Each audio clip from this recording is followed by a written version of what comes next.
कि ये जज्बात अलग है, कि ये जज्बात अलग है, एक तरफा मोहब्बत की बात अलग है। कि ये जज्बात अलग है, एक तरफा मोहब्बत की बात अलग है। और मतलबी होने में क्या गलत है, और मतलबी होने में क्या गलत है, मैं बताऊं या ना बताऊं, मेरी मोहब्बत ये मर्जी मेरी है।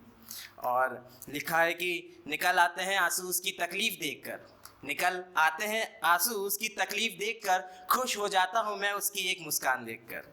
और मैं दूर से उसे छुप छुप कर देखा करता हूँ, मैं दूर से उसे छुप छुप कर देखा करता हूँ, उसे हंसाने के लिए ना जाने क्यों खुद का मजाक बना लिया करता हूँ। और खैर मैं खुश हूँ उसकी खुशी देखकर, उसकी ज़िंदगी को अपना मुकाम मिलना देखकर। माना कि उसके साथ किसी और को देखकर मैं झुलस जाता हूँ, माना उसके साथ किसी और को देखकर मैं झुलस जाता हूँ, पर अब वापस उसकी ज़िंदगी में अब खुद को नहीं मांगता। तो कि वापस अब उसको अपनी ज़िंदगी में मैं नहीं मांगता, क्योंकि फिर से मैं उस कश्मकश से गुजरना नहीं चाहता, क्योंकि फिर उन सर्द रातों की तरह मैं रोना नहीं चाहता। और ये कहने की बात होती है कि जो हमारा फैसला होता है हम उसे भूल जाते हैं, बट कहीं ना कहीं हम कितना ही आगे बढ़ जाएं, हम उसको दबाने के लिए करियर में लग जाएं, किसी भी चीज़ में लगा, कहीं ना कहीं वो अंदर बसता रहता है। तो उसी को लेके मैंने एक छोटी सी कोशिश की है कि वो रंगों की बंदिश नहीं है, कि वो रंगों की बंदिश नहीं है, उस पर तो हर रंग खिलता है, अपने इस दीवाने को तरसा के न जाने उसे क्या मिलता है। मैं तो उसे देखकर आहें भरता हूँ, न जाने वो क्यों मुझे देखकर मुंह फेर लिया करता है।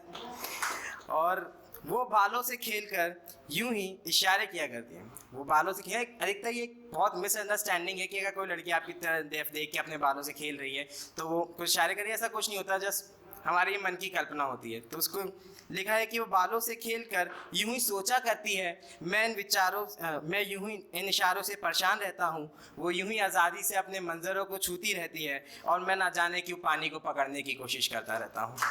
और मैं खुद को उसके आने का दिलासा देकर खुश हूँ, मैं खुद को उसके आने का दिलासा देकर खुश हूँ। वो तो मुझसे दूर जाने की दुआ करता है, खैर मेरे लकीरों में ना सही वो, पर मुझे उसके दीदार से कौन रोक सकता है।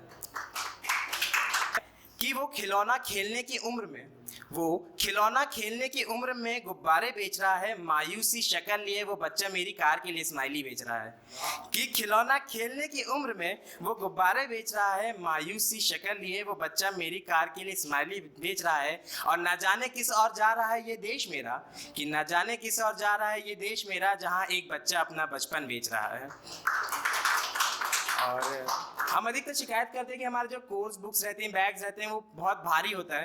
तो ये जो भार हमने उठाया हुआ है और उसने क्या भार उठाया हुआ है, इसको कंपेयर करते हुए मैंने लिखा है कि कंधे पे उसके किताबों का बस्ता नहीं है, कंधे पे उसके किताबों का बस्ता नहीं है, वो जिंदगी का बोझ उठाए फिर रहा है। मैंने देखा कल रात उसको, वो सर्द रातों में किस तरह सुखड़े जा रहा है। और कि उसके क्या कैसी उसकी लाइफ स्टाइल है, मैं उसके बारे में बताना चाहूँगा कि वो सादा खूं है, ज़माने के खम नहीं समझता, वो सादा खूं है, ज़माने के खम नहीं समझता, है मेहनती वो बहुत, पर ज़माने के रंग नहीं समझता। और कि देर बस उसे यह समझाने की है, ये मैं उसके लिए लिख रहा हूँ कि हमारा क्या कर्तव्य बनता है। हम उन्हें देखते हैं, उनके लिए बुरा फील करते हैं, पर हमें क्या करना चाहिए। हालांकि मैं भी इस बात पर अभी तक अमल नहीं कर पाया हूँ, पर कि देर बस उसे समझाने की है, ये बात असल में हमारे हाथ बढ़ाने की है। जो राह कोई दिखा दे उसे तो वो भी कमाल करके दिखा सकता है, कि राह कोई अगर उसे दिखा दे कोई तो वो भी कमाल करके दिखा सकता है। कलम जो उसे कोई पकड़ा दे तो वो भी कलाम बनकर दिखा सकता है, कि कलम जो कोई पकड़ा दे उसे तो वो भी कलाम बनकर दिखा सकता है। कि माना तुझसे लड़ता रहता हूँ, माना तुझसे लड़ता रहता हूँ, तेरे अश्क से बहते आंसुओं की वजह अक्सर मैं ही तो होता हूँ। कि माना तुझसे लड़ता रहता हूँ, तेरे अश्क से बहते आंसू की वजह हमेशा मैं ही तो होता हूँ, पर कभी तेरे बिना इस घर की कल्पना नहीं कर पाऊँगा, पर कभी तेरे बिना इस घर की कल्पना ही नहीं कर पाऊँगा। कितना भी लड़ लूँ तुझे, तेरे बिना ज़्यादा देर रह नहीं पाऊँगा। और हमारी टॉम एंड जैसी लड़ाई से परेशान हमेशा माँ हो जाती थी, हमारी टॉम एंड जेरी जैसी लड़ाई से परेशान हमेशा माँ हो जाती थी, पर तुझे चिढ़ाए बिना मुझे नींद भी कहाँ आती थी। और तेरी एक मुस्कान से पूरा घर झिलमिलाता था। देखिए ये बात सच है कि हम लड़के भले कितना ही कुछ कर लें, जो घर में रौनक लड़कियों के होने से होती है ना, वो हम उस जगह को कभी नहीं ले सकते। कि उसी पे लिखा है कि तेरी एक मुस्कान से पूरा घर झिलमिलाता था, जैसे इस घर में तू ही तो रौनक को फैलाता एक उजियाला था। और खैर तू सिर्फ सिस्टर नहीं बेस्टी है मेरी, खैर तू सिर्फ सिस्टर नहीं बेस्टी है मेरी, आखिर लड़ाई चाहे कितनी भी हो, पर मैं अपने सीक्रेट सिर्फ तुझे ही तो बताता था।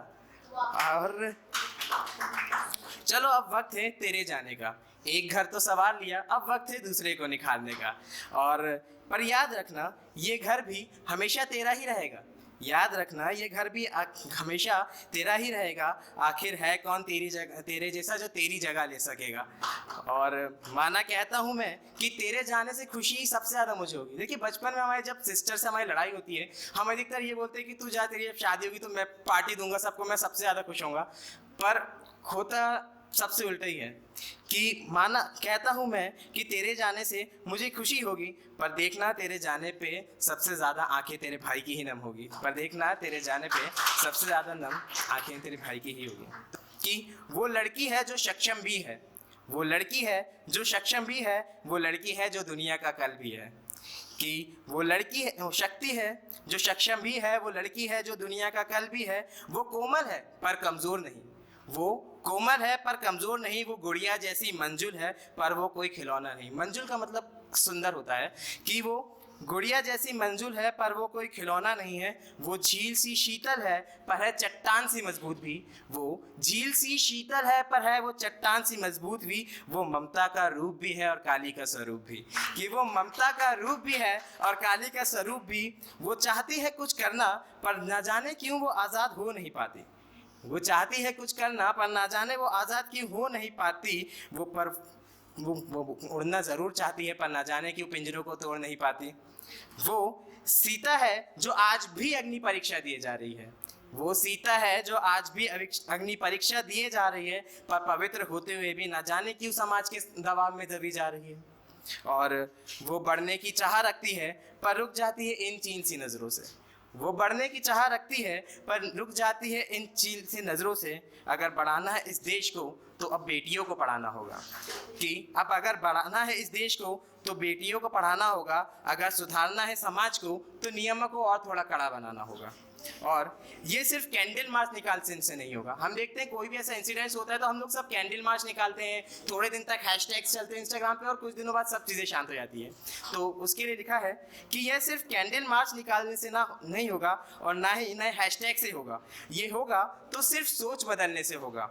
और बहुत हो गया बेटी बचाओ बेटी पढ़ाओ का नारा, बहुत हो गया बेटी बचाओ बेटी पढ़ाओ का नारा। अब अगर बेटियों को बचाना है तो बेटों को पढ़ाना होगा, और अगर अब नहीं माने मन चले तो उनको एक झापड़ भी लगाना होगा।